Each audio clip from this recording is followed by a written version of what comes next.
प्रधानमंत्री मोदी ने United nation में जाकर ऐसी बात बोल दी है कि 192 देश सख्ते के अंदर हैं और उनके अंदर से चीन और पाकिस्तान की तो यह हालत है जैसे उनके तोते उड़ गए। ऐसा यूनाइटेड नेशन आखिर है किस काम का कि अक्साई चीन में आके चाइना कब्जा कर लेता है और भारत पाकिस्तान से युद्ध जीतने के बाद में भी पाक ऑक्यूपाइड कश्मीर को ले ही नहीं पाता। प्रधानमंत्री मोदी का स्टेटमेंट अगर ढंग से एनालाइज किया जाए तो उन्होंने यह बात बोली है कि यूनाइटेड नेशन केवल उन 4 लोगों की तरीके से है जिनका नाम ले लेके घर के अंदर बच्चे को हमेशा डराया जाता है, दबाया जाता है और उसको कहा जाता है कि मोहल्ले के वो 4 लोग क्या कहेंगे, वो 4 नहीं वो चोर हैं। 24 अक्टूबर 1945 में यूनाइटेड नेशन जब एग्जिस्टेंस में आया था उस समय 50 कंट्रियों के साथ में भारत भी उसका सदस्य बन गया था। अगर 1945 में भारत उसका सदस्य बन गया था तो 47 तक वो आजाद कैसे नहीं था, यह बात आज तक हमारे से छुपा के क्यों रखी गई। यूनाइटेड नेशन की वेबसाइट के ऊपर ही लिखा हुआ है कि India is the founding member of United states, जो कि 26 जून 1945 के अंदर फॉर्म हुआ था। तो ये साइन आखिर कर कौन गया इंडिया की तरफ से? जो बात आज तक आपको पता नहीं थी वो बात आपको पता पड़ेगी। साथ ही के अंदर यह भी आपको पता पड़ेगा कि पहली बार किसी प्रधानमंत्री ने बोला है। 1945 में इंडिया की तरफ से साइन कर रहे हैं यूनाइटेड नेशन में, ये कोई अंग्रेज नहीं है। इनका नाम सर वीटी कृष्णमचारी है और ये पहले जयपुर के प्रधानमंत्री थे। इस पूरे दल का मुखिया कोई ब्रिटिश नहीं था, पीछे खड़े इंडियन ही थे जिनका नाम सर आरकट रामास्वामी मुदलियर था। सबसे बड़ी बात आप सोच रहे होंगे कि 45 और 47 के बीच के अंदर हुआ क्या था, हमें तो किसी राजनेता ने बताया तक नहीं। ये एक और फोटो आप देख लीजिए जहां पे आपको पूरा यकीन हो जाएगा कि इंडिया के जितने भी लोग हैं पूरी की पूरी टीम है इंडियंस की भरी हुई है। साथ ही के अंदर कुछ ऑस्ट्रेलियंस भी बैठे हैं, एक सिंगल भी ब्रिटिशर इसके अंदर शामिल नहीं है। अब इस बात को आप समझ लीजिए कि प्रधानमंत्री नरेंद्र मोदी ने यूनाइटेड नेशन के अंदर जाकर आखिर कहा क्या है और उसके कितने दूरगामी परिणाम होने वाले हैं। तो मोदी ने कही तो कई सारी चीजें हैं मगर उसके अंदर सबसे प्रमुख बात यह है कि भारत को यूनाइटेड नेशन में आखिर कब तक साइड में रखा जाएगा, जबकि सारी की सारी बातें हमने यूनाइटेड नेशन के हिसाब से आज तक करी हैं। यूनाइटेड नेशन के ऊपर आज तक किसी ने इतने बड़े सवाल नहीं उठाए और यह बात सामने आ जाती है। दोबारा से पूछना पड़ता है कि भारत अगर पाकिस्तान से युद्ध जीत गया था तो कश्मीर के ऊपर आज तक विवाद क्यों है? 1965 के अंदर पाकिस्तान के अंदर पूरी तरीके से कब्जा करने के बावजूद भी पाक ऑक्यूपाइड कश्मीर हमने फ्री क्यों नहीं कराया? और ऊपर से चाइना को तो यूनाइटेड नेशन में वीटो पावर मिली हुई है जिसके लिए भी भारत ही जिम्मेदार है। भारत यूनाइटेड नेशन की सारी बात मानेगा मगर यूनाइटेड नेशन का असली काम क्या है वो उसको पता ही नहीं है। यूनाइटेड नेशन के रहते हुए वहां पर वीटो पावर यानी कि जो परमानेंट सदस्य है चाइना आकर इंडिया के ऊपर आक्रमण करता है, अक्साई चीन ले जाता है, यहां के लीडर सोते रहते हैं। आज ये बात महत्वपूर्ण है, लॉजिकल है, तार्किक है। आप ये बताइए कि यूनाइटेड नेशन ने कुछ कहा क्यों नहीं? उनके पास में क्या खबर नहीं पहुंची थी? यूनाइटेड नेशन सिक्योरिटी काउंसिल ने पहले ही दिन कह दिया था कि पहले जम्मू कश्मीर से पूरी तरीके से अपनी सेनाएं अपने आदमी हटा ले। आज तक पाकिस्तान ने हटाई क्या? ना पाकिस्तान यूनाइटेड नेशन की बात मानकर अपनी सेना वहां से आज तक हटा पाया, ना ही चीन वहां पर जो परमानेंट मेंबर है यूनाइटेड नेशन के अंदर बैठा बैठा दूसरे देशों के ऊपर कब्जा कर रहा है,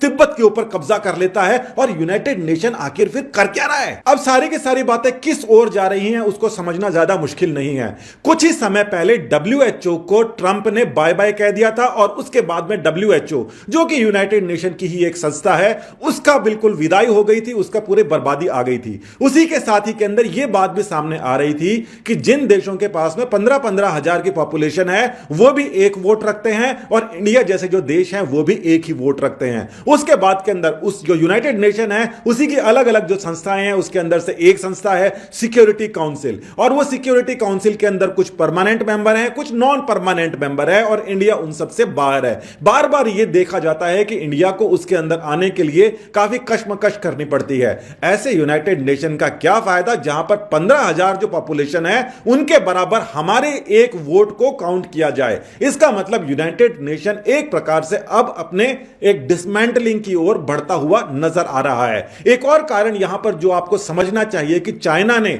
ये जो छोटे मोटे देश हैं इनको उधारी दे दे के सारे के सारे वोट खरीद लिए हैं। चाइना जब चाहता है उसके हिसाब से सारे के सारे वोट पारित होते हैं। सिक्योरिटी काउंसिल के अंदर चाइना बार बार वीटो लगा दिया करता था आतंकवादी के खिलाफ। जो भारत के ऊपर आतंकवादी हमला करते थे पाकिस्तान का समर्थन करते हुए चाइना उन सबको वीटो पावर लगा लगा के उसको अंतरराष्ट्रीय अपराधी घोषित होने से रोकता था।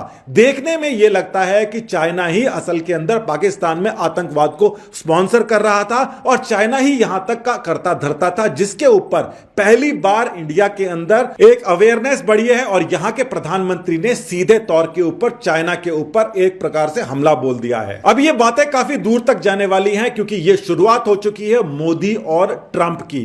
क्वाड बन चुका है और क्वाड बनने के साथ ही के अंदर ये जो सिक्योरिटी काउंसिल और ये यूनाइटेड नेशंस हैं, इनका अब कोई खास महत्व नहीं रह जाएगा। और ये सारी की सारी बातें जिसके अंदर प्रधानमंत्री ने ये बात भी उठाई है कि कोविड के अंदर पूरे यूनाइटेड नेशन ने मिलकर क्या कर लिया। उनका कहने का मतलब यह था कि सबको पता है चीन ने फैलाया है, सबको पता है कि चीन के अंदर नहीं फैल रहा, सबको यह भी पता है कि जहां से वुहान से चीन ने फैलाया था वुहान से दूसरी जगह नहीं फैलने दिया, मगर वुहान से फ्लाइटों के अंदर भर भर के कोविड को बाहर भेजा गया। तो पहली बार यूनाइटेड नेशन के ऊपर देखा जाए तो आंखें टेढ़ी हुई हैं और यह बात बहुत दूर तक जाएगी। पाकिस्तान और चीन को इससे ज्यादा परेशानी इसलिए होगी क्योंकि अब यह बिल्कुल क्लियर हो गया है कि पीओके वाला जो मामला था यूनाइटेड नेशन उसको संभाल नहीं पाया। हमारा कश्मीर पाकिस्तान उसके ऊपर कब्जा करके बैठा है, हम जीत चुके हैं, पाकिस्तान से लाहौर तक पहुंच गए, सारी जगह उनको वापस कर दी, मगर यूनाइटेड नेशन चार लोगों की तरीके से कि ये चार लोग क्या कहेंगे, हमने कब्जा नहीं किया, हमने वापस अपना हिस्सा नहीं लिया। पूरी तरीके से देखा जाए तो यूनाइटेड नेशन फेल हो चुका है, इसका कोई मतलब नहीं है, कोई इसकी सुनता नहीं है, कोई मानता नहीं है। और इतनी बड़ी बात आज तक कोई प्रधानमंत्री बोल नहीं पाया।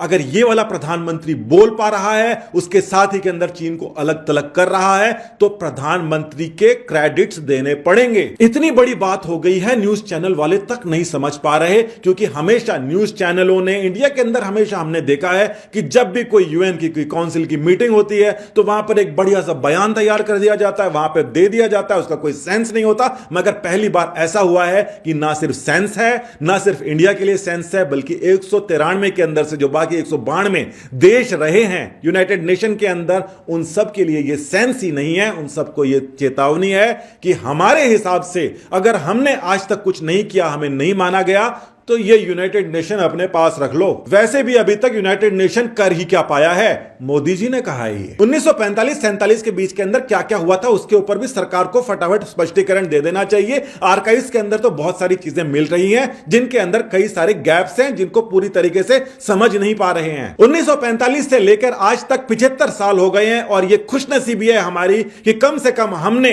अपने आंखों से देख लिया कि इस प्रकार की घटनाएं हो रही हैं। हमारे लीडर्स जाकर यह बात उठा रहे हैं और जिस यूनाइटेड नेशन की वजह से आज तक हमारे साथ अन्याय हो रहा था उसको ही पूछ रहे हैं तुम्हारा मतलब क्या है। उम्मीद है आप भी ये बात समझ रहे होंगे कि हमारे को अभी तक जितनी बातें बताई गई है उसके अंदर बहुत बड़ा झोल है, उन सबको सामने लाना पड़ेगा। फिलहाल के लिए आपसे लेते हैं विदा, बहुत बहुत धन्यवाद, जय हिंद।